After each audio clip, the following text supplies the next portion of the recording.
15. Adriana Ross will serve it over for Cinnaminson. Anderson with the move. Dunnings over to Ibrahimi, but it can't quite get on it. Because now it's 10-8, and now the Knights' lead begins to dwindle. Bit of a bad touch from Ibrahimi there, excuse me. An unusually rough one. We don't tend to see mistakes like that made by Ibrahimi, but nonetheless, the game continues, and you learn from it. There's now Rodriguez. And it goes right back over. Anderson to Dunnings, to Margarine, but Cinnaminson makes a nice effort to stop it. And it goes right over, but Ibrahimi's in the way of it again. And now Dunnings over to Margarine once more, and the kill gets there in that back quarter. It's 11-8 Sterling. The Lady Knights have brought a lot of power throughout the start of this second set and the first set alike. It's hard to fathom the effort it takes. Now Margarine, been a star player throughout the year, gets to be in that server position once again. Not only a star player, but also a sophomore. Very impressive for a sophomore. She has a lot of room to grow into the game, more than she already has as the serve goes over. And Cinnaminson lets that one slip through their fingers. It's 12-8, Sterling Lady Knights. And now, once again, they line up. Margarine's back there. It goes up, a jump serve is hit. Oh, just goes out. And now it's 12-9. The Pirates are still trailing, but they continue to keep the gap close. So number 5, Anella Asbury. We'll get to that server spot once again. A little bit of a hop there against the Dennings, and D'Annunzio wasn't ready for it. And now the Pirates have made it 10-12. Sterling up by 2. But again, the lead is in no way, shape, or form safe just yet. Lead is just barely out of their grasp. Now, off the serve. Margarine's in the back. And it's played as though a heat-seeking missile was coming towards the hands. You just can't stop that. It's 13-10. The Lady Knights is now Zane gets subbed out. And Fosbetter comes back in. And Rodriguez will be the server once more. Hit over lightly, but still enough. And it goes into the stands. No saving that. It's 14-10 Sterling.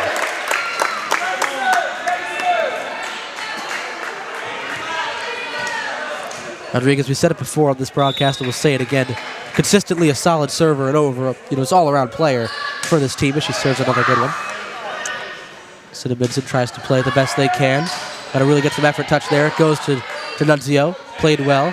And Margarine with a nice one. And the kill near the line, but still in. It's now 15-10. The Knights are up over the Pirates, and they're only 10 points away from securing a semifinals appearance.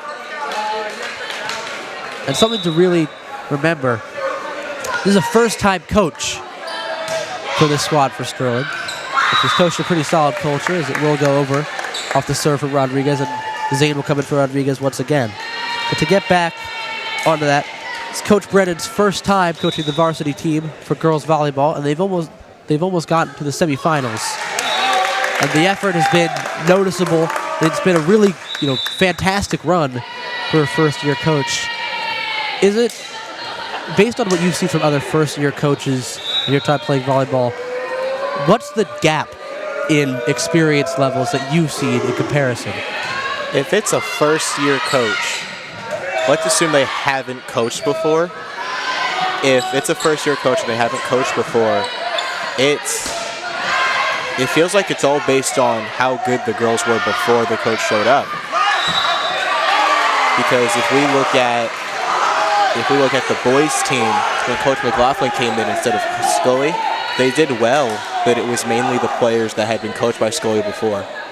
It's a very fair assessment, obviously taking prior knowledge to bolster, but still, there have been really good tactics fed into these girls by the new management, as they're up 16-12. Bit of a score update, and Scott keeps it from going out of bounds. Dunnings puts it over the net. And once again, Cinnaminson gets blocked by Fosbetter, but not blocked over to the other side. It's 16-13, and the Pirates are trying to, get the momentum for a comeback here. As the crowd's trying to rally behind this squad, as Dunnings gets the serve. And now Margarine sends it right back over, and it's inside. 17-13. 8 points away from a second set win and a semifinals appearance. Max, can you answer a question for me? How many kills does Margarine have before this game? Margarine, before this game, is currently the highest kill count with 160. And she just continues to pile onto that number as the games go. Ibrahimi will be in the server position here. We haven't seen her serve for a few games, actually. Yeah, she's pretty solid at it. Well, there goes the curse. Max, don't jinx my friend like that. It was right as the hit happened. I feel like I get a pass. 17-14. Cinnaminson makes a couple of changes. As 5 and 12 will come back in. Those being Angelone and Asbury, constantly subbed in together. As Angelone will get back in the server spot where she did pretty solid on a run earlier. And now the jinx has worked in Sterling's favor. And it's 18-14. The Knights will get back in the serve as Zane is subbed out. And Fosbetter goes back to that server spot. Wanted a decent run earlier. Hopes to mimic that here. The serve's over. Played near the line. Cinnaminson gets it over. And a point's awarded over an infraction by Cinnaminson. Now 16 points away. Or 16. Excuse me, I merged 19 and 6 together. 6 points away from a set 2 win and a semifinals appearance. And Cinnaminson takes the Fosbetter serve. Puts it right back over to Dennings, who makes a good play. Over to Rodriguez, now to Ibrahimi, who hits it over. Now it's hit right back up by Cinnaminson. DeMarge right over to Dunnings, but played well by Angelone. And now Scott with a nice effort play. And it goes right back up. And now Marjorie. Marjorie gets it again from Dunnings, plays a nice one, adds on to that kill count, and it's 20-14, and a timeout taken late into set 2.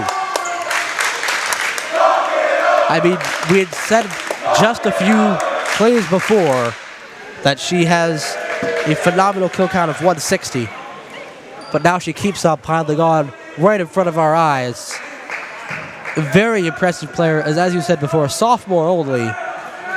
She has 2 more years to continue to hone these skills, and I believe she might be like a junior year commit if she keeps up at this stature of play.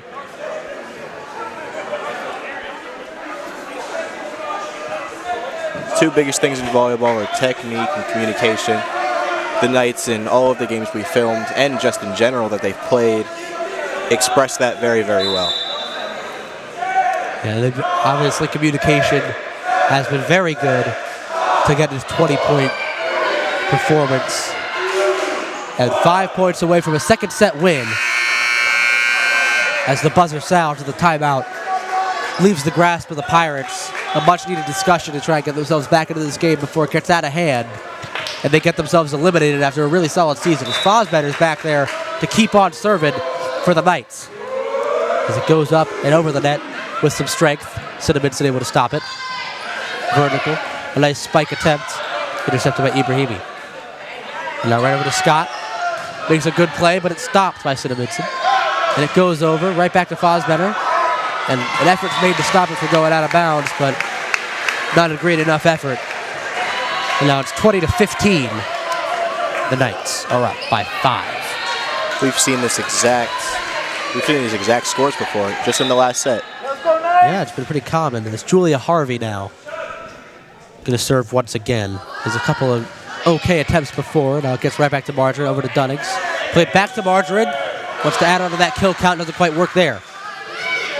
Now hit over with the wall, stops it, 21-15 now. The Knights are 4 away from a semifinals appearance in this playoff run.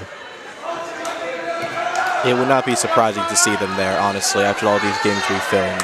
Yeah, I mean, as we had said before about how they had played throughout the year, on the standings, they went 9-1 in divisional games, and this is technically a divisional game.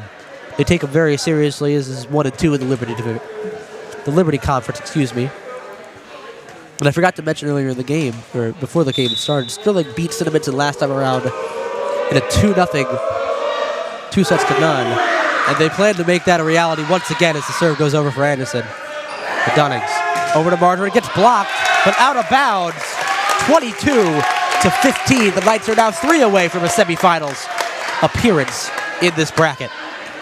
as Anderson will get another serving opportunity. And the Pirates might be in a little bit of a panic mode now, as they've got to make something happen. As it goes over, good stop by Harvey. Goes right back up and in. It's a close one, but it is in. 22-16.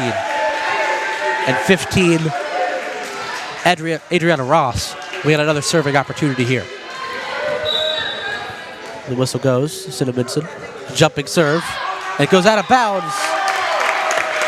Right back to Knight's serve. And it goes to Margarine. If anyone's going to be able to secure power for 2 necessary serves, it's going to be Margarine. She gets back there, 23-16. The Lady Knights are up.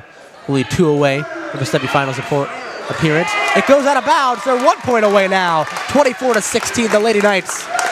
And Margarine's going to go right back to where she was a moment ago for the serve. The crowd's getting hyped. The bench getting hyped. 1 point away from the finals being in their grasp. And it goes out. And that'll be the confirmed win. It's now 2-0 set-wise in the semifinals. Will feature your Sterling Lady Knights. We will have a post-game interview after, so make sure stick around. All right, welcome back, everybody. Mr. K here. I'm going to fill in for the post-game show. We have Ariana, one of our featured players at Sterling, and our translator. Can you ask her first how long she's been playing volleyball? How long have you been playing volleyball for? 8 años. 8 years.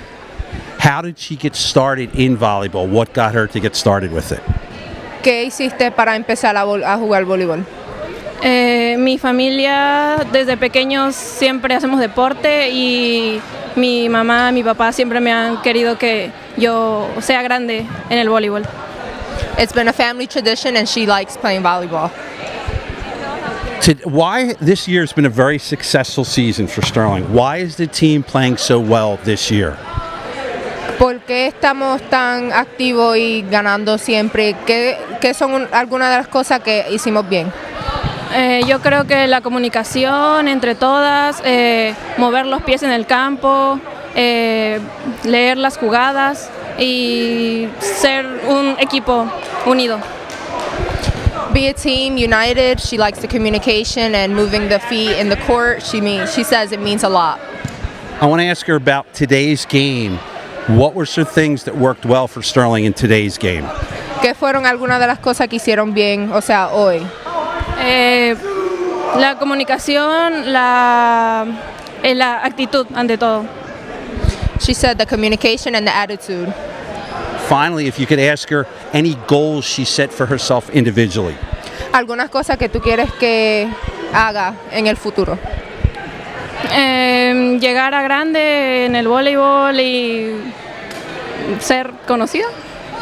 She wants to be known in volleyball and continue her career in college. Tremendous job. Congratulations to you. Congratulations. All right. Let's bring Coach in. Where's my other helper? I like the way he pays attention. Go ahead. You can ask your question. Hey there, Coach Brennan. Here's a good question. What do you think are the keys to volleyball just as a sport? Communication, picking each other up and moving past. So every error they make, if they make the error, move past the error and get the next point. Putting the errors in the past so that they don't fixate on their error and continue to make the same mistake over and over. That's a pretty good answer. How does it feel your first year coaching knowing y'all are going to semis? It's awesome. I mean, this is a great group of girls. I couldn't ask for a better group of girls to coach for. They have the energy, they play hard, they give it 100%, and I mean, they're so positive to one another, and they make it fun. They make it enjoyable every day. All right, that's all we have today. We'll see you guys later. Go Knights!